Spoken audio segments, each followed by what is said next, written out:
The questions by your corrupt media. Did you address drug addiction? Does the president wear dentures? How much weight have you suggested he lose? Does Trump need to be sedated? Do you have a life expectancy range for Trump? On what basis, and this is just philosophical, would you advise the cabinet that the president is unable to discharge his duties? Did you take a waist measurement for the president? Did you test his hearing? Can you take us through some of the specific exercises that the president is considering as you look at his routine? Does he watch too much TV? Does he tweet too much? I've never seen anything like this. Former Speaker of the House, now author of the latest best-selling book, and he's got a soon-to-be written book coming out about the president. How are you? I'm doing well. And, I'm probably tougher or more decisive than many of the president's advisors. But I think there's a hostility standard that they should establish and simply kick people out. The White House does not have to accept idiotically hostile people in the press corps. Mr. Speaker, there'd be nobody in the room. They're all hostile. No, but maybe no. But what they could do is they could put all their pictures up and have a little website, and everybody in America could vote. And the people who are voted the most hostile, the 30% that are the most hostile, get kicked off this month. Well, I mean, it's so. Listen, even after the admiral, was he a 2-star admiral, who's now looked at President Obama, President Bush, he says the president is in excellent health. The president asks for a cognitive exam and aces it. And I looked at the test last night. I'm telling you right now, if you give me 5 questions and come back to me later in the interview and ask me 5 words what they are, I'm not going to remember them. That's just not how my brain works. And he passes it. I should. Yeah, go ahead. Go ahead. I'm sorry. No, and I'm just going to say, go ahead. Craig. Well, Craig Shirley, who is the leading biographer of Reagan, did contact me today because the one thing the admiral said that was not true was that anything about Reagan and Alzheimer's. Reagan clearly did not have the onset of Alzheimer's until 5 or 6 years after he left the White House. He was fully in possession of his capabilities, and it was not a problem until well after he had retired. And that was just unfortunate because it starts a whole series of left-wing, trying to draw parallels and all that stuff.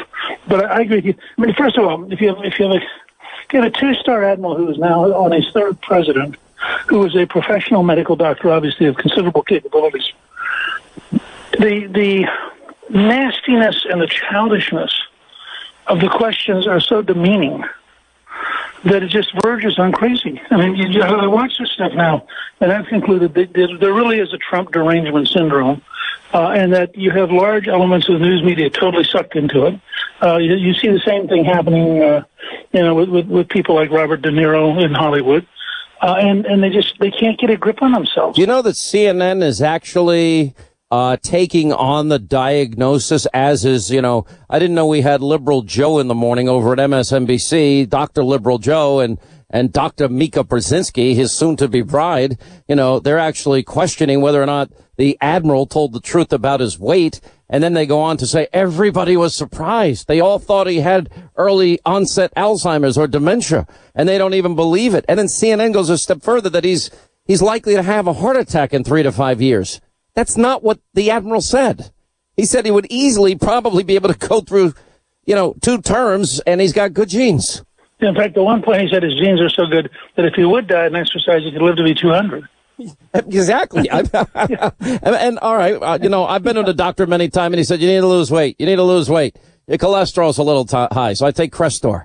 And a tiny dose goes such a long way. All right, let me go to some of these other issues. I, as bad as things were when you were the speaker, and I was there, I lived it with you, followed it, reported on it regularly. I don't think it pales in comparison to the hostility towards this president. But more importantly, we've got a media that will jump from, oh my God, a nuclear war is coming, Trump, Russia, Trump, Russia, Trump, Russia. And then they'll move into he's got dementia. Then they'll move into the 25th Amendment. And then they'll move into, a hostile questioning of his doctor. But they'll never cover any of the good news accomplishments he's had. They never talk about solutions for the American people. They never give him credit of any kind. And it's just, I've never seen anything this bad. Well, it's a combination of, I think, 3 very different things.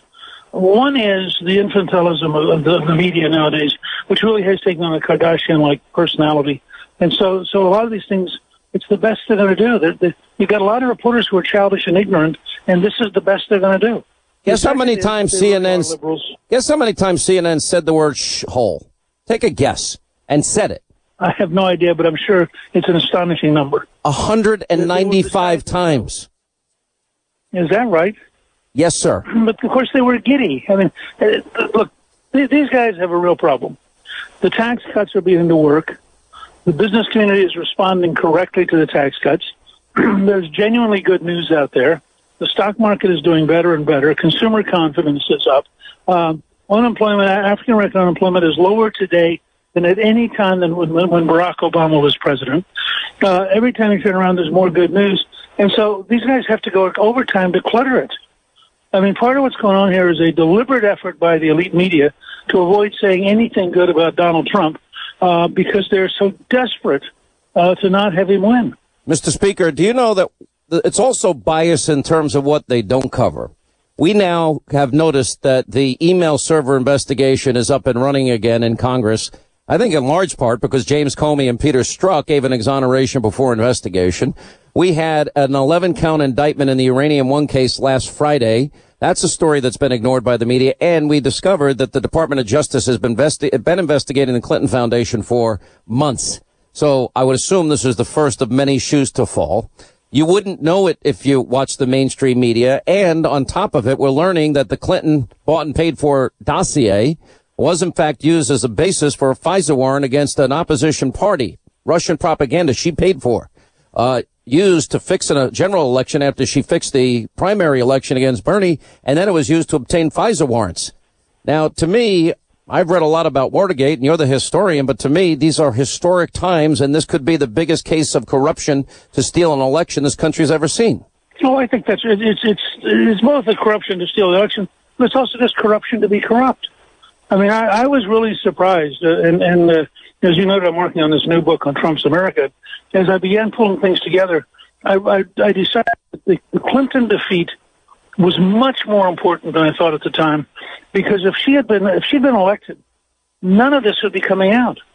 I mean, we were faced with a level of corruption that is stunning, and I think, frankly, and it's a breadth unlike anything we've ever seen. And gradually, it's going to penetrate despite the elite media.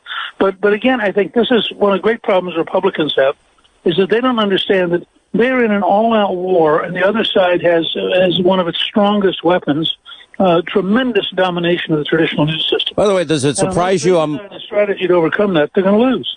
Does it surprise you that I'm out here on an island again in the media world by myself? That's how I feel all the time. You know, like investigating Obama. Yeah. All right, we'll continue. More with Speaker Gingrich, 800-941-SEAN. He'll also be joining us on Hannity tonight.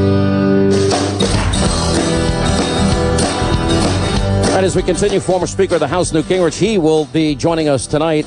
You know, we're spending a lot of time talking about the news media. They never talk about the president's accomplishments either, but the level of which they have been wrong about Trump-Russia collusion, they avoid the email server scandal. Felonies were committed. They ignore what they did to Michael Flynn with unmasking and illegal leaking of surveillance. They ignore Uranium One and the fact that we gave up 20% of our uranium, which we need and import, not export. And then the Clinton Foundation, all of which we have talked about, are now under investigation, every aspect of it. How is it possible to ignore what would probably get people in the media a Pulitzer at some point? Well, I think that it gradually becomes harder and harder, and I think that eventually we'll break through. But remember, they have not yet accepted that Trump is president. Who needs psychiatric help? Trying to undo the election. You know what you're saying? Huh? Then who needs the psychiatric help? Oh, they do. That's why I said a while ago. Yeah. You know, that I think there is a syndrome where Trump being president drives them crazy. And then there's no question in my mind that the depth of their hostility is so great. But that's why I would be tougher than Trump has been. I mean, they don't have to put up with that. It's unbelievable. All right, Mr. Speaker, we'll see you tonight on Hannity, on the Fox News Channel. Look forward to having you. Quick break. We'll come back.